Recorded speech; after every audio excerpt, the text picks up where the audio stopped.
గంజాయి మత్తులో గంజాయి ముఠాల మధ్య గ్యాంగ్ వార్ నెలకొంది.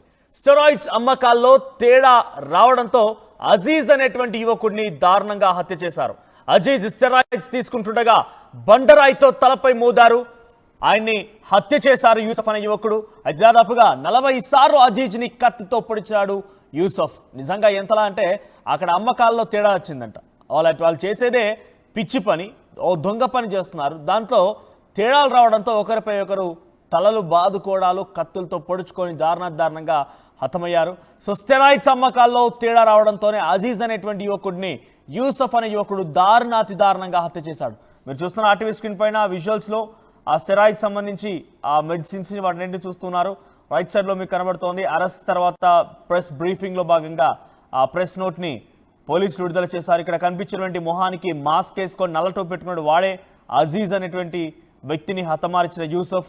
సో యూసఫ్ దారుణంగా వ్యవహరించి ఆ అజీజ్ని హతమార్చాడు. ఇక్కడ ఇద్దరు చేసిన తప్పే, ఇద్దరు స్టెరాయిడ్స్ అమ్మకాలకు చేపడుతున్నారట. అయితే అమ్మకాల్లో ఏదో తేడా రావడంతోనే ఈ రకమైనటువంటి దారుణ హత్యకు యూసఫ్ ఒడుగట్టినట్టు తెలుస్తోంది. అజీజ్ స్టెరాయిడ్స్ తీసుకుంటుండగా డైరెక్ట్గా బండరాయితో తలపై మోది 40 సార్లు అజీజ్ని కత్తితో పొడిచి హతమార్చారు యూసఫ్. సో ప్రస్తుతానికి పాత బస్సులో ఒక్కసారిగా ఈ హత్య ఉదంతం కలకలం రేపుతోంది, అందరినీ కూడా భయభ్రాంత గురి చేస్తోంది. నిజంగా హైదరాబాద్లో మీరు ఏం పని చేస్తున్నారంటే మెజారిటీ హైదరాబాద్ సంబంధించినటువంటి యూత్ అంతా కూడా వాడు మాదాపూర్ మోడల్ అంటాడు, ఇంకొకడేమో బోయినపల్లి బాయ్ అంటాడు, ఇంకొకడేమో అంటే విలేజ్, ఇవన్నీ కూడా ఏరియాలు. వాడి పేర్లు పెట్టుకొని అబ్బాయి పెట్టిన పేర్లు మొత్తం కూడా మర్చిపోయారు. అమ్మనాన్న పెట్టిన పేర్లు ఏం గుర్తులేవు. అమ్మనాన్న పెట్టిన పేర్లు మొత్తం యాది మరిచి ఏదో రకంగా ఈ బాయిలు ఈ ఇంకా రకరకాల డాన్ల పేర్లు పెట్టుకొని వాడు కేజీ కన్నా వాడు డాన్ అంటాడు. గట్టిగా ముక్కు పడితే వాడు పానం పోయిద్ది. వాడు నేను బాయిని డాన్ని అని చెప్పేటువంటి ప్రయత్నం వాడు చేస్తూ ఉంటాడు. సో అటువంటి ఆ పిచ్చి వేషాలు, వెర్రి వేషాలు పాపం తల్లిదండ్రులు ఏం చేయలేరు. ఇక్కడ తల్లిదండ్రులు తప్పడాల్సిన పని లేదు కూడా. తల్లిదండ్రులు ఉద్యోగ రీత్యా, వాళ్ళకున్నటువంటి వ్యాపార రీత్యా, లేకపోతే చిన్న కూలినాలు చేసుకున్న వాళ్ళంతా కూడా ఉదయాన్నే పనికి వెళ్ళి సాయంత్రం కాలం ఇంటికి వస్తారు. తమ కొడుకు ఒక్కగానొక్క కొడుకు లేకపోతే తమ కుమారుడు మంచిగా ఉండాలని చెప్పి ఆశతో వాళ్ళు పనిచేసి వాడికి పైసలు ఇస్తూ ఉంటే వీడేమో వాడికి రూపాయి ఆదాయం లేదు, iPhone 16 Pro ఫోన్ కావాలంటాడు. 1,70,000 రూపాయలు పెట్టి ఆ ఫోన్ కొంటాడు. ఫోన్ కొని ఏం చేస్తారా అంటే రీల్స్, ఏ రీల్స్ ఇవన్నీ కూడా యాక్టింగ్ చేసి నటనతో మెప్పిస్తారని కూడా పొరపాటే.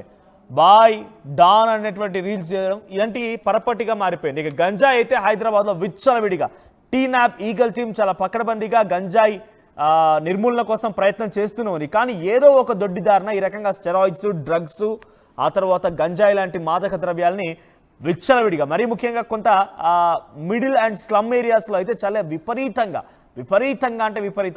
నడి రోడ్డు పైన తూలుతూ వాళ్ళంతా కూడా ఊగుతూ అటు ఇటుగా ప్రయాణించినటువంటి ఆ విధానం చూస్తేనే ప్రజలంతా భయభ్రాంతలకు గురవుతుంటారు. మరీ ముఖ్యంగా మొన్న మధ్య బోనాలు జరుగుతూ ఉన్నాయి. హైదరాబాద్లో, తెలంగాణ రాష్ట్రంలో చాలా ప్రతిష్టాత్మకంగా బోనాల పండుగలు జరుగుతూ ఉంటే అక్కడ జరిగేటువంటి ఆ ఉత్సవాల్లో ఒక గ్యాంగ్ వస్తూ ఉంటుంది. నేను చూసారుగా సికింద్రాబాద్ దగ్గర కూడా లాఠీ చార్జ్ జరిగింది. గతంలో గోల్కొండ బోనాల దగ్గర లాఠీ చార్జ్ జరిగింది. ఎందుకు జరుగుతున్నాయి లాఠీ చార్జ్ అన్నీ కూడా? తాగి తూలుతూ వాడు 10-15 ఏళ్ళు ఉండవు, వాడు బాయ్ అట. వాడికి 10-15 ఉండవు, వాడు బాయ్ అంట. వాడు మాదక ద్రవ్యాలు తీసుకోవడం, గంజాయిలను తీసుకోవడం, సిగరెట్లు, మత్తు, మందు, ఈ రకంగా ఇష్టానుసారంగా వివరిస్తుంటారు. ఇంకా రేపటి నుంచి చాలా పెద్ద ఎత్తున సికింద్రాబాద్ ఈ ప్రాంతాల్లో ఈ పలారం బండ్లు అని చెప్పి కానివ్వండి, లేకపోతే బోనాల పండుగ జరుగుతుంటాయి కదా.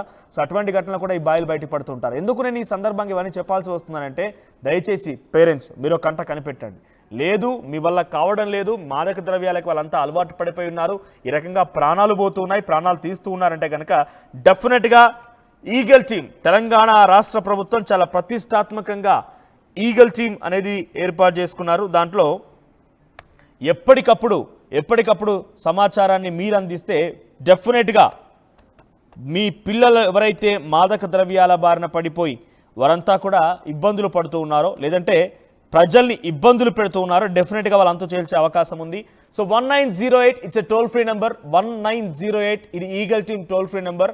సో ఇక్కడ ఈ ఘటన జరిగింది కాబట్టి మిమ్మల్ని కేవలం ఆర్టీవీ వార్తలు చెప్పడమే కాదు, అలర్ట్ చేసే ప్రయత్నం ఎప్పటికప్పుడు చేస్తోంది. సమాజంలో ఎప్పటికప్పుడు అలర్ట్ చేయడంతో పాటుగా వార్తల్ని మీకు అందించే ప్రయత్నం ఆర్టీవీ చేస్తోంది. సో అందుకే మీకు చెప్తున్నాను, ఎవరైనా మీ చుట్టుపక్కల పరిసర ప్రాంతాల్లో మాదక ద్రవ్యాలు, గంజాయి, డ్రగ్స్ ఇంకా ఇతరత్ర ఇష్టానుసారంగా చిల్లరగా వ్యవహరించినా కూడా 1908 ఈ నెంబర్కి ఫోన్ చేయండి. వాళ్ళ వివరాలు తెలియజేయండి. మీ ఇన్ఫర్మేషన్ని మీరు సమాచారం ఇచ్చినట్టుగా ఎక్కడ కూడా ఎవరికి బయటకు రానివ్వకుండా చాలా గోప్యంగా ఉంచుతారు.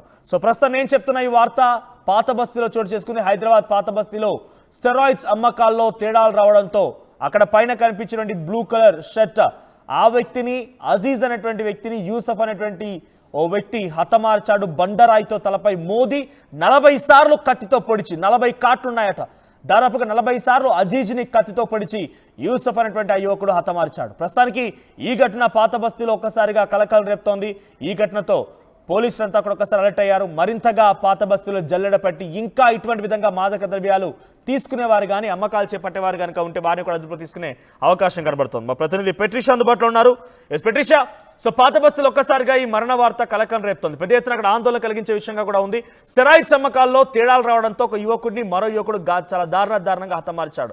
ఎంత పోలీసులు తీవ్రంగా ప్రయత్నం చేసినా అటు ఈగల్ టీమ్స్ రంగంలో దిగినా టీజీ న్యాబ్స్ రంగంలో దిగినా ఎవరు ఎటువంటి ప్రయత్నం చేసినా కూడా ఈ మాదక ద్రవ్యాల అమ్మకాలని సేవించేటువంటి విధానాన్ని నిలుపలేకపోతున్నారు. సో ప్రస్తుతానికి పాత బస్తీలో ఈ ఘటన పైన అప్డేట్స్ ఏంటి? హైదరాబాద్ పాత బస్తీల్లో ఈ ఘటన చోటు చేసుకుంది. డ్రగ్స్, గంజాయి, అదే కాకుండా స్టెరాయిడ్స్ అమ్మకాలు చేస్తూ ఉన్నారు. ఒకవైపు పోలీసులు కూడా నిఘా పెంచాల్సిన అవసరం ఉంది. హైదరాబాద్ లో లా అండ్ ఆర్డర్ ఇష్యూస్ తరచూ వస్తున్నాయి. కేవలం ఈ ఏదైతే స్టెరాయిడ్స్ అమ్మడం వల్ల కూడా ఇద్దరికి పడలేదు, రెండు గ్రూపులు కూడా గొడవ పడ్డాయని కూడా తెలుస్తుంది.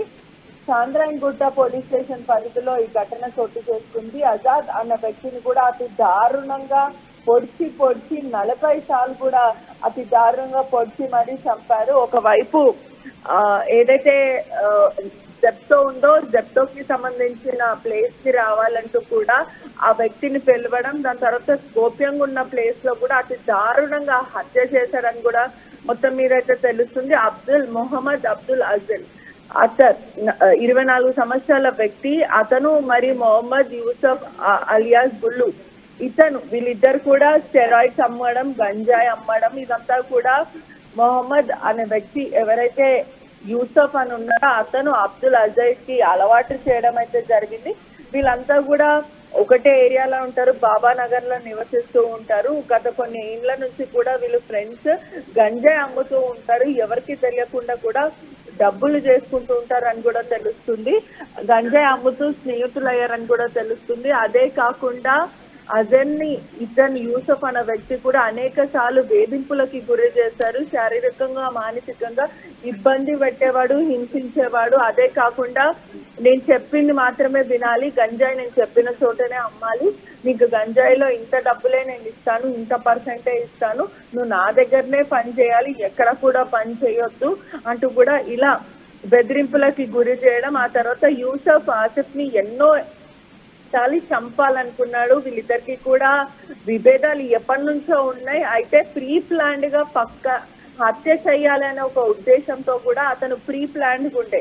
కానీ ఎప్పుడైతే వీళ్ళిద్దరికి డబ్బుల విషయంలో గొడవ జరిగిందో, అమ్మకాల విషయంలో నువ్వు నేను చెప్పిన పర్సంటేజే తీసుకోవాలి, నేనే గంజాయి నీకు ఇస్తున్నా కాబట్టి నేను ఎంత పర్సెంట్ నీకు ఇస్తానో అంతే తీసుకోవాలి, నువ్వు మొత్తం డబ్బులు తీసుకోవడానికి లేదంటూ కూడా వీరిద్దరి మధ్యలో గొడవ జరిగింది. ఆ ఘర్షణలో ఆజాద్ ని పొడిచేశాడని కూడా తెలుస్తుంది. ఆసిఫ్ కూడా నిర్మానుషం ఉన్న ఒక ప్లేస్ కి రమ్మని చెప్పి ఆ తర్వాత కూడా నువ్వు ఇక్కడనే ఉండాలి, అర్ధరాత్రి వేళ కూడా ఆసిఫ్ ని పిలవడం జరిగింది. జెప్టో స్టోర్ బాలాపూర్ లో ఉన్న స్టోర్ కి అతను పిలవడం జరిగింది, 100 ఫీట్ రోడ్. ఆ తర్వాత అక్కడ ఎవరు లేని సమయంలో అర్ధరాత్రి వేళ అతి దారుణంగా 40 సార్లు అతనితో తీసుకొచ్చిన కత్తితో పొడిచి మరీ చంపాడు.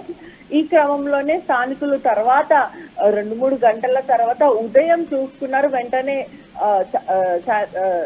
పోలీసులకి చెప్పడం జరిగింది. దాని తర్వాత వీళ్ళందరూ కూడా అతని మీద గాలింపు చర్యలు కొనసాగించారు. వెంటనే చదర్ఘట్ పోలీసులు కూడా అరెస్ట్ చేయడం జరిగింది. కానీ ఈ మధ్య కాలంలో కూడా ఈగల్ టీం ఫామ్ అయింది. అదే కాకుండా నార్కోటిక్ పోలీసులు కూడా తమదైన స్టైల్లో కూడా డ్రగ్స్ ని అరికట్టాలి, తెలంగాణ రాష్ట్ర ప్రభుత్వం కూడా ఉక్కుపాదం మోపుతున్న పరిస్థితి ఉంది. కానీ అయినప్పటికీ కూడా హైదరాబాద్ లో తరచూ లా అండ్ ఆర్డర్ ఇష్యూస్ వస్తున్నాయి. ఇష్టానుసారంగా గంజాయి ఎక్కడ పడితే అక్కడ అమ్ముతున్నారు.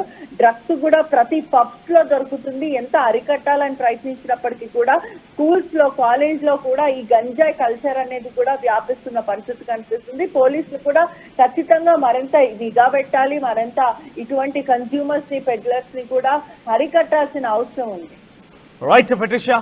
సో మొత్తం మీద హైదరాబాద్ పాత బస్తీలో దారుణం జరిగింది. అజీజ్ అనేటువంటి యువకుడిని, యూసఫ్ అనే యువకుడు చాలా దారుణంగా బండరాయితో మోదీ 40 సార్లు కత్తితో పొడిచి చాలా దారుణంగా హతమార్చాడు. ఇక్కడ కనిపిస్తున్నటువంటి ఈ వ్యక్తి ఆజీజ్. సో ఆజీజ్ ని అటు యూసఫ్ అనే వ్యక్తి చాలా దారుణంగా, ఇద్దరి మధ్యలో స్టెరాయిడ్స్ అమ్మకాల్లో తేడా వచ్చిందట. వాళ్ళు చేసేది దొంగ పని, ఆ దొంగ పనికి ఇంకో వ్యక్తి వచ్చేసి నాకు నమ్మకాన్ని ద్రోహం చేస్తావా, నన్ను నమ్మించి మోసం చేస్తావా అని చెప్పి ఆ ఎదుటి వ్యక్తి స్టెరాయిడ్ తీసుకొని మత్తులో ఉండగా ఒక్కసారిగా బండరాయితో కొట్టి కత్తితో ఆయన 40 సార్లు పొడిచి చాలా దారుణంగా హతమార్చాడు. హైదరాబాద్లో ఈ విధానం మారాలి. డెఫినెట్గా ప్రతి ఒక్కరు కూడా సిటిజన్.